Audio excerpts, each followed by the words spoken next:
Chapter 12. Ephraim feedeth on wind, and followeth after the east wind. He daily increaseth lies and desolation, and they do make a covenant with the Assyrians, and oil is carried into Egypt. The Lord hath also a controversy with Judah, and will punish Jacob according to his ways.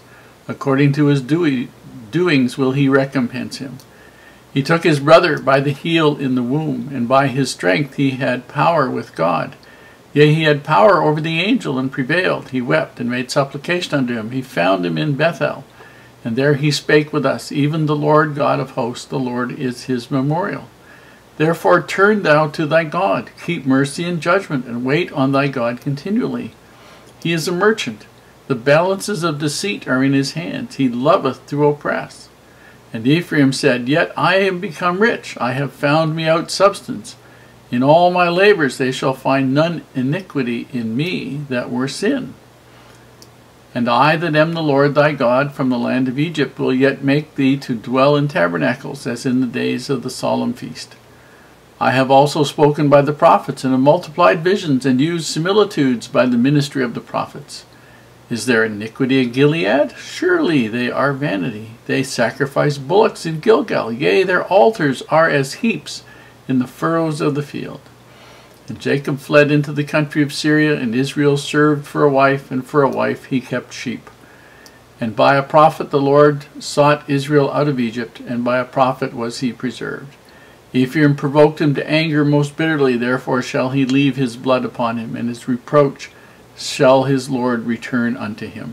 In chapter 12 we have one of the phrases that I like the best, because it really outlines exactly how things happen with these people.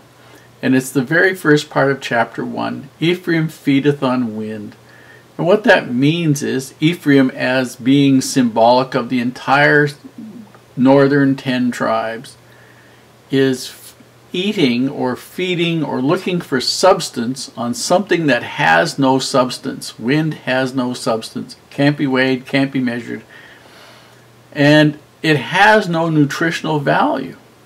You can't get any food value, any health value from the wind. And yet, this is what Ephraim is doing. And it's basically saying you're trying to support yourself on the basis of promises that are being made by other people. And followeth on after the east wind, which means you're looking out for what's happening to the east of you, which was the empire of Assyria. And he daily increaseth in lies and desolation, which is Ephraim becoming more and more liar and having less and less substance there. And they make a covenant with the Assyrians, probably a non-aggression pact, something that basically says we're safe, you're safe, we're not going to attack you, you won't attack us. And oil is carried to Egypt. Oil was extremely valuable in Israel and extremely highly valued by all of the cultures in that area. And it symbolizes tribute of some kind being paid to Egypt so that Egypt would protect Ephraim, the northern 10 tribes, if there was a problem. Now, part of the feeding on the wind was the promise that that would happen. Even as far back as Moses' time, which is 1500 years before this time we're talking, it was known, it was stated in the scriptures, the strength of Egypt is to sit still. So don't count on Egypt coming. They might have a big army, they might have lots of horses, they might have chariots, but the chances of them ever using them are really, really, really rare. And basically the only thing you could count on about the Egyptians is you couldn't count on the Egyptians. The Lord hath a controversy with Judah. In other words, he's got problems with the southern kingdom. And will punish Jacob, Jacob is the man who was renamed Israel by the Lord.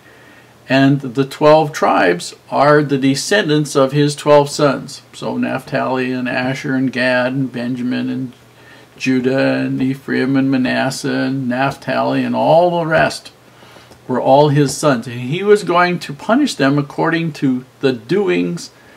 Are they going to get punished or rewarded? If they did good, they would be recompensed for well. If they did not good, they were wicked, there would be a punishment. If they were righteous, there would be a blessing.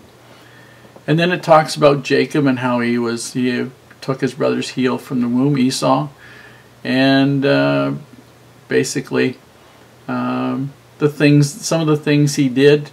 He found God in Bethel, there he spake with us.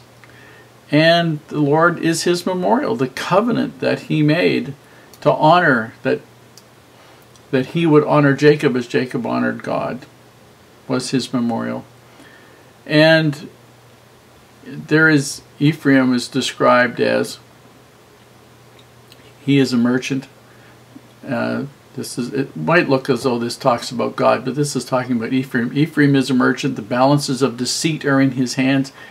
In other words, they love to lie and oppress and cheat in the northern kingdom. That's what they try to do. And Ephraim said, Yet I am become rich. I have found me out substance of my labors. They shall find none iniquity in me that were sin. In other words, nobody would find out what was happening, what he was doing, or how he was taking advantage of people. And the other sorts of images and things that are described there in chapter 12. And by a prophet the Lord brought Israel out of Egypt. That's Moses. By a prophet was he preserved. Ephraim provoked him to anger. Ephraim provoked God to anger most bitterly. Therefore shall Ephraim leave his. Therefore shall he, God, leave his blood upon Israel. In other words, he's not going to take away the blood. So he basically is going to be marked by his own sins. And his own reproach, said the Lord, return unto him again. In other words, he's going to be recompensed for the sins that he does.